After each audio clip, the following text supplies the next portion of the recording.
नमस्कार। मैं professor Amitabh Banerjee Universal Health Organization की तरफ से बात कर रहा हूँ। आज हम बात करेंगे कि हम देख रहे हैं काफ़ी सालों से हमारा जो ऑब्जर्वेशन है, दो चीज़ें में काफ़ी बदलाव आया है। दोनों में हमको काफ़ी दिलचस्पी था। चिकित्सा का जो क्षेत्र है वो तो हमारा पेशा है, उसके अलावा हमारा क्रिकेट में भी बहुत इंटरेस्ट था। जब हम स्कूल में थे, कॉलेज में थे, उन जमाने कमेंट्री था, होता था। उसी वो 24 घंटे सुनते थे और 5 दिन चलता था क्रिकेट। और इतना हमें ये था, धैर्य था कि पांचों दिन बॉल बाय बॉल कमेंट्री सुनते थे हम। और बीच में एक दिन रेस्ट डे भी होता था, टेस्ट सीरीज होता था। दिन भर खेलते थे, फील्डिंग करते थे प्लेयर्स। और उस टाइम इतना मेहनत करते थे प्लेयर्स, और वो अपने कंट्री के लिए खेलते थे। उनको खुद कुछ ये नहीं था, कुछ कुछ पैसा भी नहीं मिलता था, ज़्यादा बहुत कम पैसा मिलता था। बाहर के टूर में जाते थे, हमने कई उनके लिखे हुए लेख पढ़े हैं जो क्रिकेटर्स थे उन जमाने में, कि उनके पास पॉकेट मनी इतना नहीं था कि कुछ मतलब बिल्कुल। पर वो उनमें जो एक लगन था खेल में, और कंट्री के लिए खेलने के लिए, और लोगों में भी इतना ये था कि उनको पूरा 5 दिन तक देखना, उतार चढ़ाव उतार चढ़ाव, पेशेंस भी था। और अक्सर मैच ड्रॉ हो जाते थे, होते थे ड्रॉ या नहीं भी होते थे, फिर भी लोग हर बॉल का दिलचस्पी लेते थे। उसके बाद हार्डली कुछ उसमें स्पॉन्सरशिप होता था, ना कमर्शियल प्लेयर्स को ज़्यादा कुछ मिलता था, ना वो उनको टीवी एडवर्टाइजमेंट मिलता था। उसके बाद 1970s में शायद एक बहुत बड़ा पैसे वाला ऑस्ट्रेलियन था, शायद कैरी पैकर, बहुत बड़ा मीडिया जायंट था या क्या था, बहुत बिलियनर था। कभी उसने क्रिकेट नहीं खेला, बल्ला कभी पकड़ा नहीं। उसने फिर क्रिकेट का पूरा यही चेंज कर दिया उसने। वनडे आ गया, वनडे। फिर वो प्लेयर्स को बहुत कमर्शियल स्पॉन्सर करने लगा, ये लगा उससे, फिर क्रिकेट धीरे धीरे स्पॉन्सरशिप की तरफ आ गया। वनडे हो गया, अभी 5 डे बहुत ज़्यादा होने लगा, वनडे वनडे होने लगा।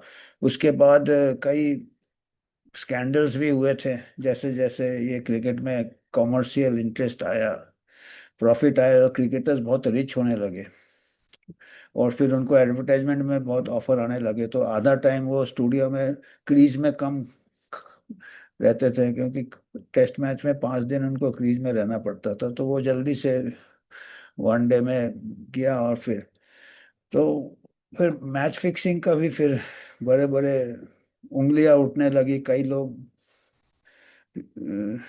बड़े बड़े क्रिकेटर्स के ऊपर। क्या सच क्या गलत वो चलता रहा, आपको मालूम है, पिक्चर भी बन चुका है उसके ऊपर, मैच फिक्सिंग के ऊपर।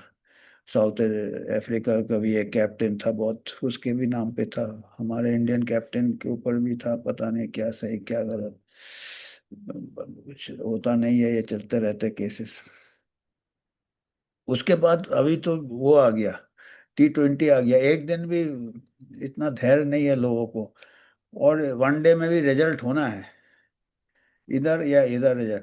टेस्ट मैच में कई बार ड्रॉ हो जाता था, हमको कोई नहीं हो, पर हम एक एक इंडिविजुअल का कला देख के हमको उसमें एक तृप्ति मिलता था हमको। एक जो लोग क्रिकेट प्रेमी होते थे, प्लेयर्स होते थे, जिंदगी के जैसे उतार चढ़ाव होते थे, वैसे क्रिकेट टेस्ट मैच में देखने को मिलता था।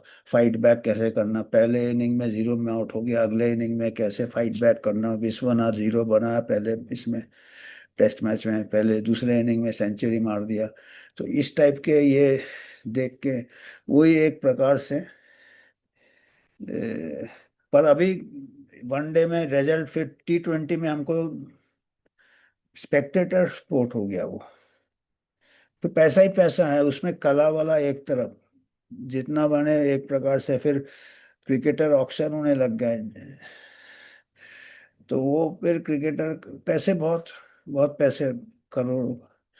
तो उसके बाद क्रिकेट का और लोगों को एक दिन में रिजल्ट चाहिए ही रह चाहिए। कई बार रिजल्ट नहीं होता था, ड्रॉ होता था, दोनों टीम बराबर के होते थे, पर अभी हमको रिजल्ट चाहिए। और फिर इसमें पता नहीं, मैच फिक्सिंग होता नहीं, बैटिंग वेटिंग तो काफी होता है, और कई लोग को एडिक्शन हो गया काफी कुछ। हम तो अभी जब से ये वनडे से ही हमने फिर क्रिकेट में दिलचस्पी हमारा चला गया। अभी हम मेडिसिन में भी कुछ ऐसे ही कुछ बदलाव देखे हैं, जैसे जैसे क्रिकेट में हुआ है।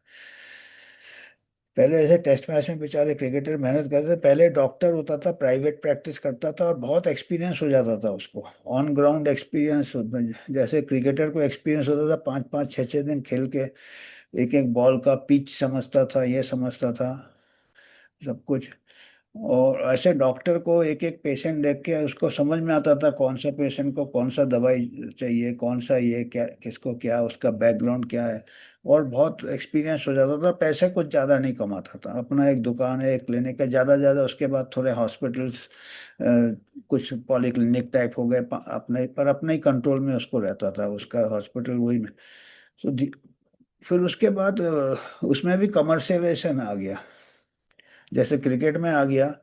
और देखिए दोनों में कितना हम कई चीजें इत्तेफाक है दोनों में। जैसे कैरी पैकर आया था जो कि कभी क्रिकेट नहीं खेला, क्रिकेटर था ही नहीं, उसने क्रिकेटर्स को कब्जा कर लिया था। उसके बाद से तो पूरा कमर्शियल आ गए, दूसरे प्लेयर्स आ गए, मैंने दूसरे कमर्शियल स्पॉन्सर्स आ गए जो। ऐसे मेडिसिन में भी 1980s के अभी के बाद तो कॉरपोरेट आया ही आया, कॉरपोरेट अस्पताल आया, चलो वो भी फिर भी डॉक्टर्स कई थे। फिर उसके बाद अभी पब्लिक हेल्थ में बड़े बड़े फिलेंथ्रोपिस्ट आए, और सबसे बड़ा आज के तारीख में, जैसे कैरी पैकर ने क्रिकेट का बट्टा बैठा दिया था, ऐसे मेडिसिन का बट्टा किसने बताया? एक हमारे कैरी पैकर जैसे ही एक बहुत बिलियनर बिलियनर और फिलेंथ्रोपिस्ट कहते हैं, बिल गेट्स है उनका नाम, सुना होगा आपने। बहुत पैसा है, फिलेंथ्रोपी है, और पूरे डॉक्टर्स को खरीद लेते हैं कंट्रोल पे, ग्रांट के, डायरेक्टली नहीं इनडायरेक्टली ग्रांट दे के ये देंगे। और उनके, वो भी डॉक्टर नहीं है, पर वो पूरा कंट्रोल, जैसे कैरी पैकर क्रिकेटर नहीं थे, क्रिकेट का पूरा कबाड़ा कर दिया, कंट्रोल कर दिया पूरा, एक प्रकार से उन्होंने रुख ही बदल दिया। ऐसे बिल गेट्स ने मेडिसिन का, मेडिसिन प्रैक्टिस का ये बदल दिया है। और अभी डॉक्टर्स भी, बोली लगाई जाती है कॉर्पोरेट अस्पताल में, जो जितना प्रॉफिट देगा, टारगेट दिए जाते वगैरह वगैरह, T20 जैसे ही होगा। और पेशेंट को भी अभी विश्वास बहुत ज्यादा हो गया है इसमें, और पूरा कंट्रोल करते हैं, फिर मेडिकल जर्नल्स कंट्रोल कर लेते हैं फार्मा वाले। बिल गेट्स फार्मा, ये काफी बहुत जुगलबंदी है, आम डॉक्टर को पता ही नहीं है, जो बेचारा पढ़ लिख के है वो, उन लोग पूरा बना लेते हैं, मैच फिक्सिंग एक प्रकार से हो जाता है। जर्नल के गाइडलाइंस भी बन जाते हैं, मेडिकल जर्नल जो टॉप के जर्नल्स है, New England Journal of medicine, British medical journal और लैंसेट, तीनों के एडिटर के हम स्टेटमेंट बताएंगे कि उन्होंने बोला कि कई साल पहले ही बिक गया तीनों जर्नल, मैच फिक्सिंग हो गया। और पहले जैसे साइंस, जैसे क्रिकेट होता था 5 दिन में होता था, ड्रॉ हो जाते थे, पहले जमाने में साइंटिस्ट लोग अपना रिसर्च करते थे और कई बार कोई नतीजे में नहीं पहुंचते थे, बहुत टाइम लगता है। जेन्युइन रिसर्च, मेडिकल रिसर्च में और टाइम लगता है, ह्यूमन बॉडी में बहुत वेरिएशन रहता है। तो कई बार कुछ बहुत सालों लग जाते थे, कभी कभी कोई अच्छा रिसर्च होता था जिसमें काफी कुछ बदल जाता था मेडिकल ट्रीटमेंट। और कई बार नए ड्रग जाते थे, नए टीके आते थे, वो ड्रॉ हो जाता था एक प्रकार से, ना ये अच्छा ना।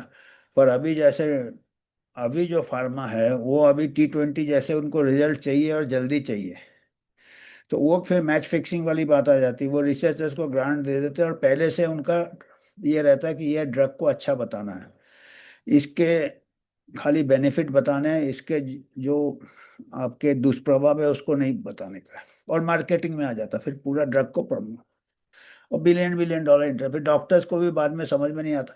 वो डेटा जो रिलीज करेंगे डॉक्टर उसी से चलेंगे ना, साइड इफेक्ट्स कम होते हैं तो वो छुप जाते हैं, फिर उसको सभी बोलते हैं कि उससे कोई कोरिलेशन नहीं है। पूरे रिसर्चर्स को कंट्रोल कर लेते हैं और शॉर्ट टाइम में उनको रिजल्ट चाहिए, और रिजल्ट एक तरफ चाहिए। तो बिल्कुल क्रिकेट जैसा हो गया, क्रिकेट में जैसे रिजल्ट चाहिए आपको, ऐसे आपको ये चाहिए। तो अभी मेडिसिन का जो इंडिपेंडेंस रह गया, जैसे पहले क्रिकेटर का था, अपना टाइम लेता था, सेट होता था, डॉक्टर अपना मरीज देख, वो नहीं, अभी उनको फटाफट चाहिए, प्रोग्राम सबको, इतना स्कोर करना है, इतने कम टाइम में करना है, इतने टाइम में। तो वो आर्ट चला गया अभी, और उसमें कॉमर्स कॉमर्स आ गया। और ये जो फार्मा कंपनीज है, ये अपने जो भी पॉलिसी मेकर्स है, गवर्नमेंट है, रूल्स रेगुलेशन सब कंट्रोल कर लेते हैं, तो सबको एक ही प्रकार से गाइडलाइंस, आपने महामारी में देखना, ये दवाई देना, दूसरा कोई दवाई दे ही नहीं सकता है।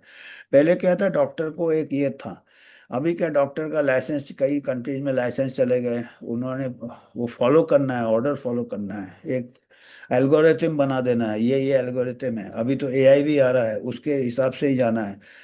तो डॉक्टर का पूरा आज़ादी चला गया, ऑटोनॉमी चला गया।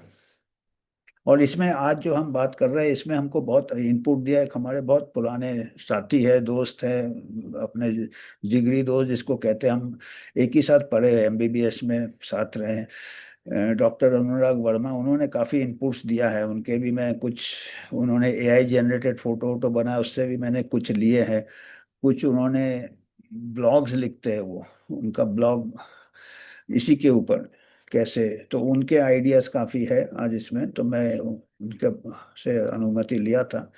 ये थोड़ा उनका इनपुट्स आज के इसमें मैं बात करूंगा, उन्होंने क्या बताया है इसके बारे में, यही बताया है, कई चीज़ें उन्होंने रेफरेंस दिए हमको, वो हम आपको बताएंगे।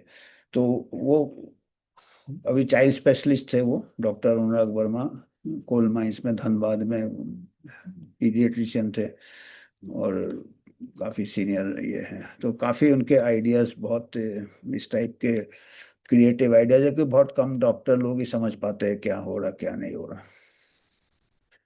तो ये तीन जो है, अभी पूरा लोगों को मालूम नहीं है। और अभी एक बार कोई चीज प्रमोट हो जाता है, बहुत उसमें जितना रिसर्च में खर्चा नहीं करते हैं फार्मा कंपनी, उतना उसके प्रमोशन में खर्चा कर देते हैं, और डॉक्टर्स को इनडायरेक्टली ग्रांट देते हैं वगैरह वगैरह, और भी कई प्रिविलेजेस देते हैं। जर्नल्स को उन लोग इन्फ्लुएंस करते हैं। जर्नल्स का क्या है, प्री प्रिंट जो है ना, जो आर्टिकल छपता है, उसके प्री प्रिंट्स वो खरीदते हैं कई मिलियन डॉलर्स में, वो एक प्रमोशनल मटेरियल के इससे इस्तेमाल करते हैं। क्योंकि एक बार वो जर्नल में चालू हो जाता है, छपना चालू हो गया, रिसर्च आ गया, ये दवाई अच्छा है, न्यू इंग्लैंड जर्नल में आ गया, लैंसेट में आ गया, इसमें आ गया, तो वो क्या है, फिर एविडेंस बेस्ड मेडिसिन का ये चालू हो जाता है कि ये एविडेंस है, ये हाईएस्ट जर्नल है। पर अगर वो जर्नल में ही मैच फिक्सिंग जैसा हो गया है, तो इसके ऊपर तीनों एडिटर जो थे, बड़े बड़े जो टॉप लीडिंग एडिटर्स हैं, मार्सिया एंजल ने तो पूरा एक किताब लिखा है कि इसका कितना असर है फार्मा इंडस्ट्री का।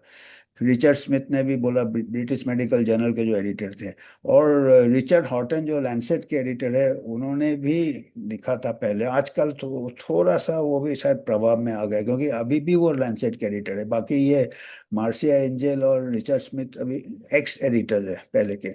तो मैं उनके कुछ ये बताऊंगा कि उन्होंने कैसे बताए थे, क्या उन्होंने कैसे फर्स्ट हैंड ये दिया, क्योंकि एडिटर को पूरा मालूम रहता हो क्या रहा है जर्नल में, और उन्होंने फिर बाद में छोड़ दिया एडिटर से, तो अभी वो बोल सकते हैं। पर रिचर्ड हॉटन अभी थोड़ा, अभी भी एडिटर है, पर उन्होंने पहले, उन्होंने भी लिखा था कि पैरासाइट है, रिचर्ड हॉटन ने लिखा था कि फार्मा इंडस्ट्री मेडिकल जर्नल्स के पैरासाइट बन गए, एक प्रकार से जुगलबंदी है। रिचर्ड स्मिथ ने तो बोला था कि एक्सटेंशन आर्म है, एक्सटेंशन काउंटर समझ लो फार्मा इंडस्ट्री का, medical journals, British medical journal के एडिटर बोल रहे हैं।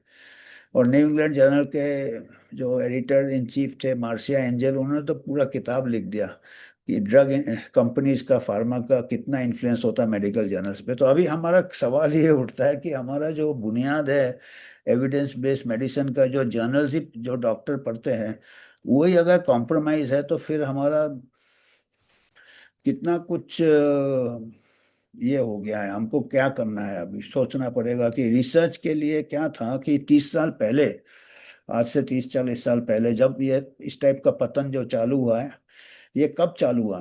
पहले क्या था कि यूनिवर्सिटीज इंडिपेंडेंट होते थे, जो रिसर्च करते थे, एकेडमिक इंस्टीट्यूशन, वो फंड्स रहता था उनके पास रिसर्च, तो वो डिपेंड नहीं होते थे फार्मा कंपनी के। तो फिर धीरे धीरे क्या उन्होंने रिसर्च फंडिंग कम कर दिया, और फार्मा इंडस्ट्री का ये जो वैक्यूम हुआ, रिसर्च ग्रांट फार्मा इंडस्ट्री से आने लगा। और फिर कुछ ऐसे कवर अप, गेट्स फाउंडेशन वगैरह, जो कि कहता है फिलेंथ्रॉपी, पर वो पूरा फार्मा कंपनीज के साथ उनका पूरा जुगलबंदी रहता है, पूरा प्रॉफिट करता रहता है वो फार्मा के थ्रू, गेट्स फाउंडेशन।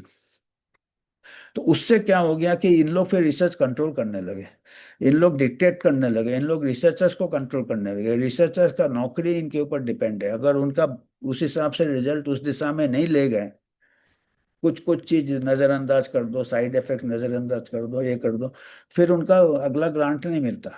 तो ये मैं कुछ इसके कुछ मैं मेडिकल जर्नल से इनके स्टेटमेंट्स, मार्सिया एंजल, ये मैं एक स्क्रीन शॉट में बता रहा हूँ, स्क्रीन शेयर, क्योंकि ये सब क्या है, लोगों को बिलीव नहीं होता है कि ये फिर एक और चालू क्या हो गया, जो हमारे डॉक्टर अनुराग वर्मा ने भी मेरे इसमें लाया नज़र में, कि जो एक एंटी साइंस एक कलंकित करने लगे, जो आपका, जो लोग पूरा कंट्रोल करने लगे, मेडिकल साइंस को कंट्रोल करने लगे, मेडिकल रिसर्च को कंट्रोल करने लगे, यहाँ तक कि मेडिकल एजुकेशन को भी कंट्रोल कर रहे हैं। क्योंकि कई अभी जो टेक्स्ट बुक्स है उनके जितने, कई ऑथर्स जो है, कई ऑथर्स मिलके आजकल टेक्स्ट बुक लिखते हैं, एडिटर्स मिलके, आधे से ज़्यादा लोग का फार्मा इंडस्ट्री के साथ कॉन्फ्लिक्ट ऑफ इंटरेस्ट है, इसके ऊपर भी पेपर आ चुका है। तो सब कुछ कंट्रोल कर रहा है। तो अभी एक और इन्होंने कुछ ऐसे टर्म्स निकाल दिए हैं, ये डॉक्टर अनुराग वर्मा ने मेरे को, एंटी साइंस बता देते हैं। और एक रिलीजन बन गया साइंटोलॉजी, कि भाई ये जो है, हम जो बोल रहे हैं, इन्हें गिने जो गवर्नमेंट पॉलिसी है, इसको कोई क्वेश्चन करेगा तो उसको एंटी साइंस बोलोगे आप, उसको कहोगे मिस इन्फॉर्मेशन फैला रहे हैं, उसको कहोगे वैक्सीन हेजिटेंसी फैला रहे हैं। अरे भाई, साइंस में तो हमेशा हेजिटेंसी होता है, साइंस में तो हमेशा क्वेश्चन होता है, साइंस में तो हमेशा दूसरा पक्ष होता है। लॉ में भी होता है, प्रोसिक्यूटर होता है, एक ये होता है, डिफेंस विटनेस होता है दो। तो साइंस में भी एक हाइपोथेसिस होता है, एक अल्टरनेटिव हाइपोथेसिस होता है। तो अल्टरनेटिव हाइपोथेसिस उसको, एक जो प्रपोजल है उसको चैलेंज कर रहा है। रिसर्च ऐसे ही होता था पहले, दो पक्ष में डिबेट होता था, और जितना ज्यादा डिसएग्रीमेंट होता था उतना स्ट्रांग बनता था, अगर जो चीज सच्चा है वो स्ट्रांग बनता था। आजकल तो आप किसी को भी कुछ बोले, मम्मी ये तो हमको एंटी वैक्सर है, ये तो एंटी साइंस है, ये तो टीका बुरा हो ही नहीं सकता, या दवाई बुरा हो ही नहीं सकता। और जबकि कई कई सालों तक कई लोग ऐसे इतिहास बता रहे हैं इन्हीं का। मर्क का आज हम बात करेंगे, जिनकी आजकल अभी एचपीवी वैक्सीन पे विवाद चल रहा है, कुछ नहीं बोल सकते एचपीवी वैक्सीन में। आजकल वो ऑफिशियल लोग स्टेटमेंट देते हैं कि लोग मिस इन्फॉर्मेशन फैला रहे हैं एचपीवी वैक्सीन। देखो, साइंस में कोई चीज, बहुत टाइम लगता है साइंस में, एक विंडो ऑफ अनसर्टेनिटी काफी ये तक रहता है। और मेडिकल साइंस तो बहुत अनसर्टेन है, क्योंकि ह्यूमन वेरिएशन बहुत ज्यादा है। तो आप ऐसे कह ही नहीं सकते कि ये आई एम द साइंस, वो फिर आई एम द साइंस कहते हैं वो। तो मैं कुछ स्क्रीनशॉट बता रहा हूँ कि एंटी साइंस करके आपका बात ही खत्म कर देते हैं, अगला इसको ऊपर आने ही नहीं देते हैं। तो साइंस ऐसा नहीं है, एंटी साइंस वो है जो कि एंटी साइंस वर्ड यूज कर रहा है। साइंस में हमेशा क्वेश्चन होता है। अब आप क्वेश्चन करोगे, बोलेंगे आप एंटी साइंस हो। एक आध वैक्सीन का साइड इफेक्ट आपने बता दिया, या क्वेश्चन कर रहे हैं, या उसके ऊपर ज्यादा, फिर बोलेंगे आप एंटी वैक्सर हो। तो ये एक, डब्ल्यूएचओ भी मिला है इससे, कि 20-30 साल से इनके भी पूरे फंडिंग फार्मा के ऊपर डिपेंड करता है, अभी तो पूरा गेट्स फाउंडेशन के ऊपर डिपेंड करता है। तो मैं कुछ स्लाइड्स बताता हूँ आपको, कुछ में इनमें से कई ये डॉक्टर अनुराग, ये कई, जो नीचे वाला दाहिने तरफ वाला डॉक्टर अनुराग वर्मा ने एआई से बनाया था, उसको मैंने थोड़ा मॉडिफाई किया है। ऊपर मैं क्रिकेट का बता रहा हूँ, बाएं तरफ अपना टेस्ट मैच होता था, मेहनत से खेलते थे। दाहिने तरफ ये तमाशा हो गया है, वनडे टू T20 हो गया है। तो आजकल ऐसा, पहले मेडिसिन में भी डॉक्टर होता था, टाइम लग जाता था। देखिए हिप्पोक्रेटिस ने क्या कहा था, ग्रीक में कहा था, उसका इंग्लिश ट्रांसलेशन है, लाइफ इज शॉर्ट, जिंदगी छोटी होती है, आर्ट लॉन्ग, कला लंबा है, लंबी होती है कला, मेडिसिन चिकित्सा का कला, अपॉर्चुनिटी फ्लीटिंग, बहुत कम मौका मिलता है कुछ नया करने का। और एक्सपीरियंस ट्रेचरस, कि हमको जो लगता है सही है वो हमको धोखा दे जाता है। देखिए ना, हमेशा अनसर्टेनिटी होता है उस, और जजमेंट भी डिफिकल्ट है कोई चीज को जज। पर आजकल के जो ये नए साइंटिस्ट आ गए हैं ना, जो फार्मा का पीछे से बैकिंग है, राइट दाहिने तरफ देखिएगा, डॉक्टर है, इसके पीछे पूरा फार्मा इंडस्ट्री खड़ा हुआ है। और ये पूरा I am the science rest all is miss information.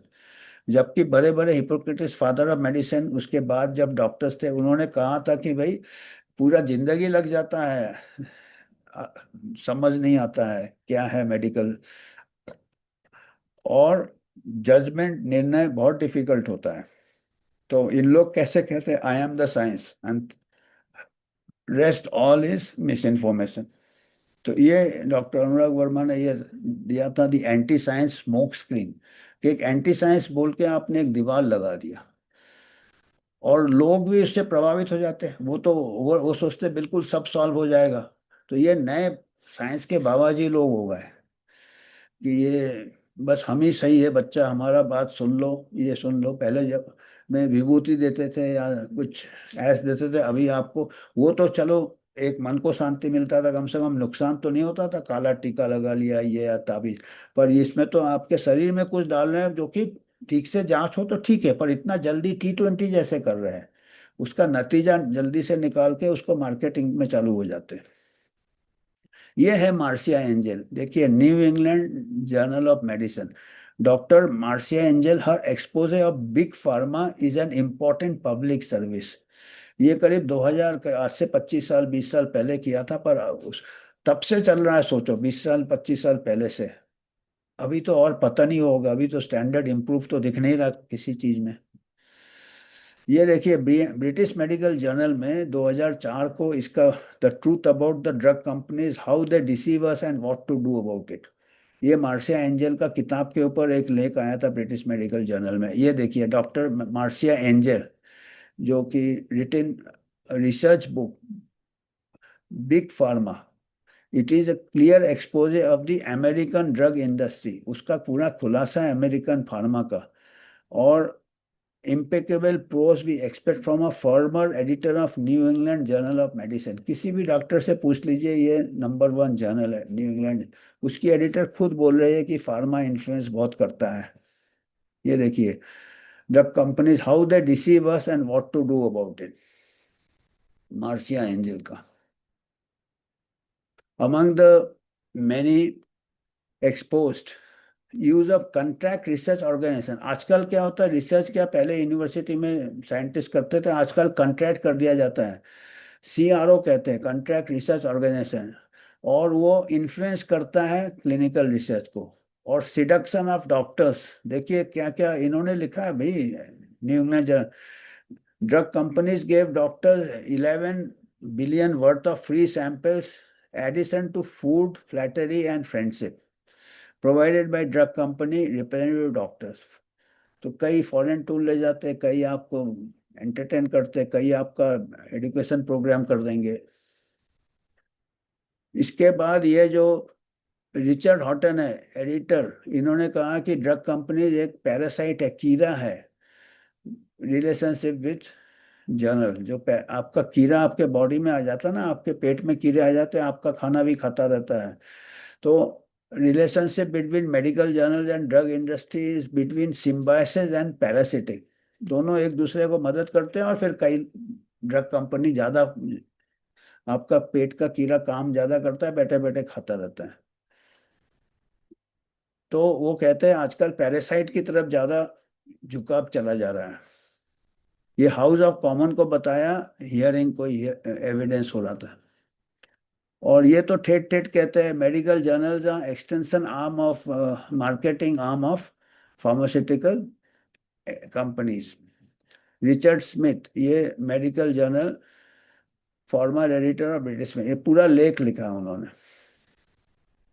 तो ये है। अच्छा, अभी हम जो दूसरा किताब हम कुछ दिनों से पढ़ रहे हैं, ये जो वो फिर दूसरे कमरे में रखा है, HPV वैक्सीन ऑन ट्रायल के ऊपर है।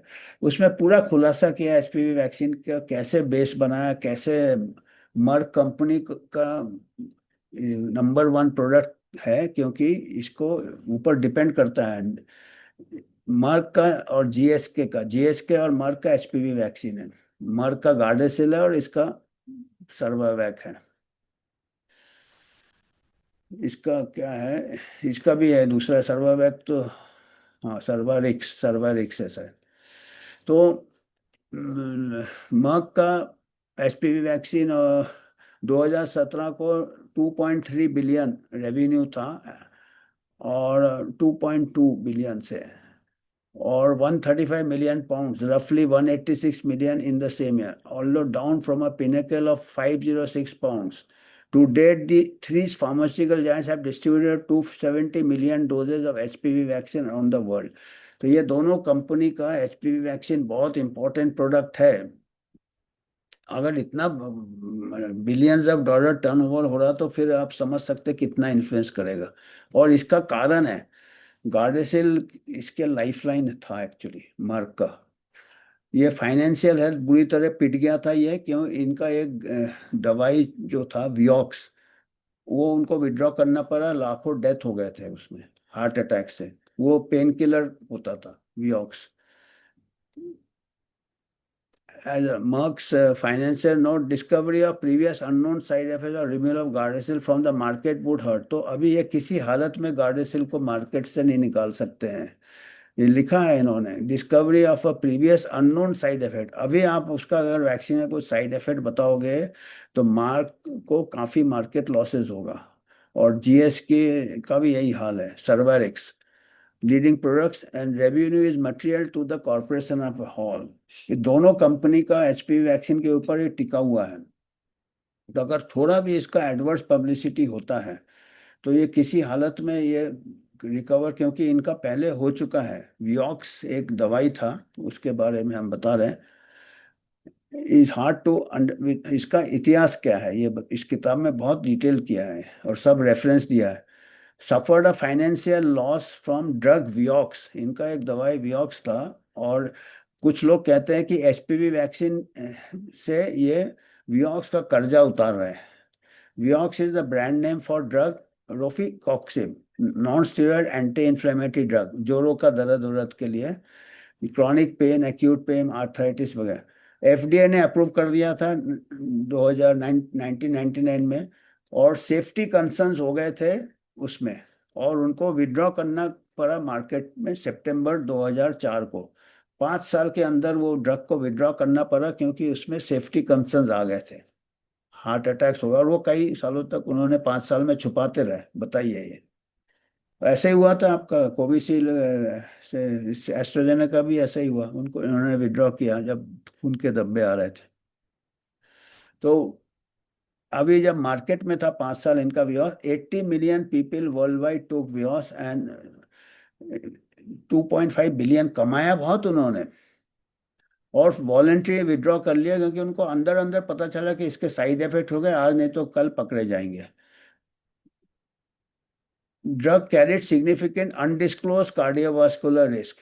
अनडिस्क्लोज मतलब उनका हार्ट अटैक का जो रिस्क था ये मर्क ने बताया नहीं था, जबकि उनको पता चल गया था ट्रायल के दौरान। एफडी एनालिसिस में क्या पता चला कि 5 साल में करीब 80,000 से 1,40,000 डेथ हो चुका है हार्ट अटैक से।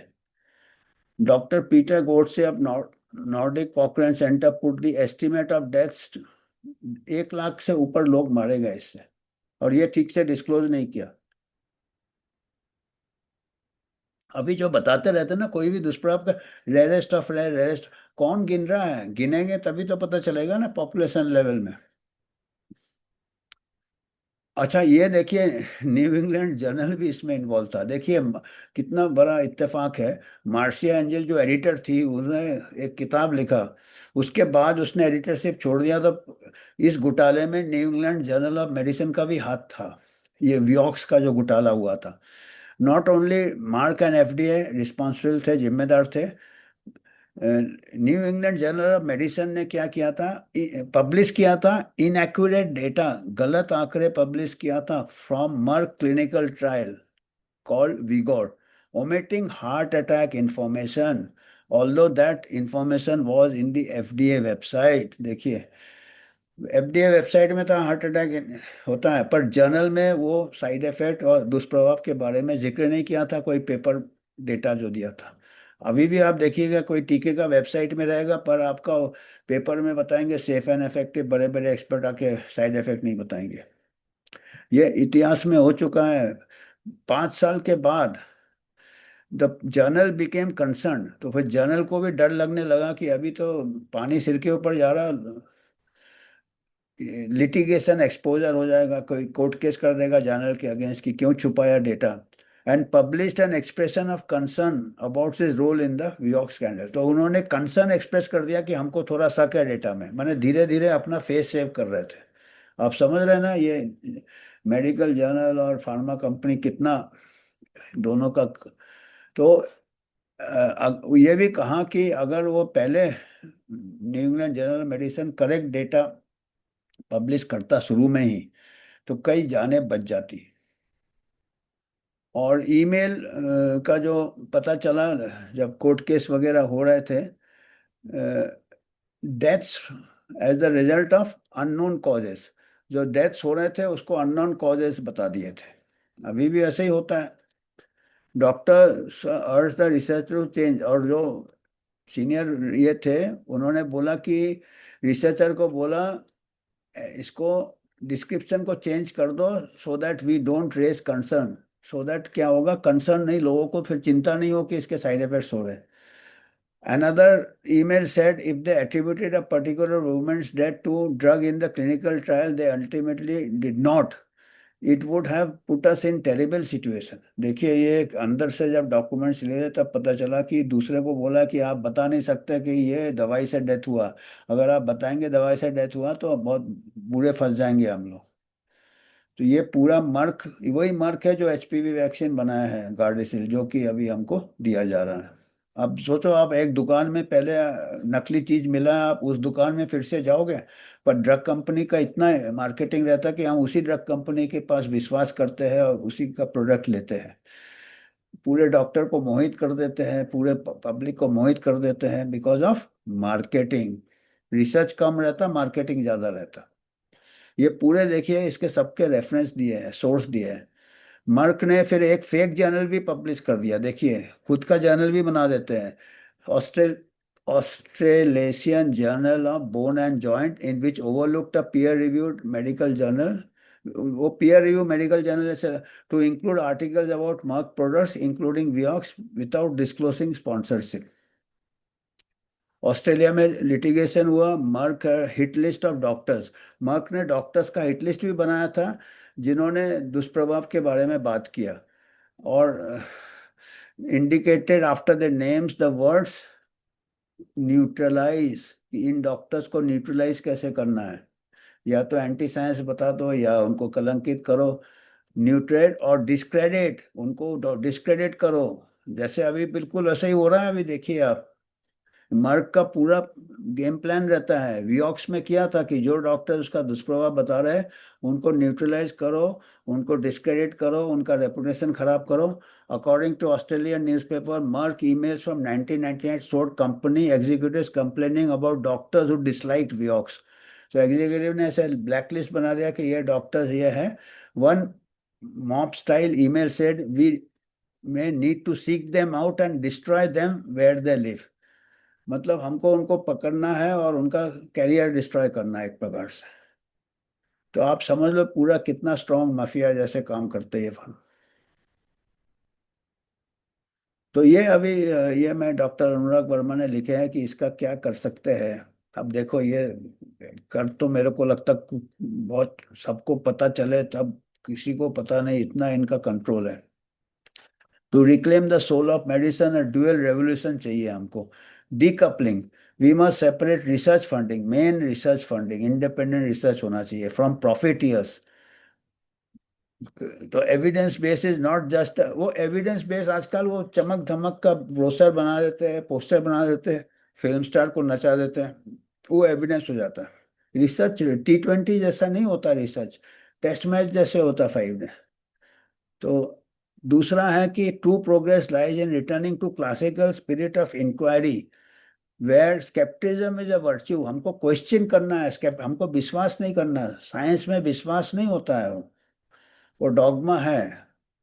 साइंस में हमेशा थोड़ा सा हेजिटेंसी रहता है, जिसको कि डब्ल्यूएचओ भी कलंकित करता है वैक्सीन हेजिटेंसी बोल के, या एंटी साइंस बोल देता है। अरे भाई, साइंस में हमेशा ये रहता है। साइंस में हिपोक्रेटस ने बोला, art is long life is short, एक जिंदगी निकट जाती है, साइंस नहीं पता चलता है। डॉक्टर्स प्राइमरी ड्यूटी क्या है? लिविंग ब्रीदिंग ह्यूमन, सामने मरीज के ऊपर है, उसका प्राइमरी ड्यूटी उसको है। कोई ऊपर से आ रहा है, कोई एल्गोरिथम आ रहा है, कोई एआई जनरेटर आ रहा है, उससे नहीं वो ह्यूमन ये होते हैं। स्टैंडर्डाइज्ड गाइडलाइंस आ रहे हैं, हर ह्यूमन अलग होता है। एक डॉक्टर को हर ह्यूमन से अलग तरीके से ये करना पड़ता है। आर्ट ऑफ मेडिसिन को सरवाइव करना है, ये machine of industry, machinery of industry, वो हेल्प है, हमारा गुलाम है। एआई गुलाम है, टेक्नोलॉजी गुलाम है। अभी हम टेक्नोलॉजी को नॉन डॉक्टर्स लोग कंट्रोल कर रहे हैं। जैसे कैरी पैकर ने क्रिकेट के साथ किया था, ऐसे गेट्स एंड उसके चमचे मेडिसिन के साथ कर रहे हैं। ये हमको समझना बहुत जरूरी है। और आखिर में अगर आपको कुछ ये देना है, कंट्रीब्यूशन करना है, हम लोग इंडिपेंडेंट है, यूनिवर्सल हेल्थ ऑर्गेनाइजेशन, अपने इंडिपेंडेंट रिसर्च करते हैं, कोशिश कर रहे हैं थोड़ा ये जो art of medicine, science of medicine को हम उसको जो एक प्रकार से बिल्कुल तोड़ मरोड़ कर दिया था, उसको सुधारने की कोशिश कर रहे हैं। और हम क्राउड फंडिंग से ही आगे जाना चाहते हैं। किसी फिर वही, अगर फार्मा से स्पॉन्सरशिप ले या कोई पॉलिटिकल एजेंडा भी हमारा नहीं है, तो ये आपकी मर्जी है। और आज इतना ही हमको बताना था। आपको कुछ फीडबैक देना होगा तो आप दे सकते हैं। हम उस पर भी फिर ये करेंगे, विचार करेंगे और उसमें बातचीत करेंगे। तो आज के लिए धन्यवाद।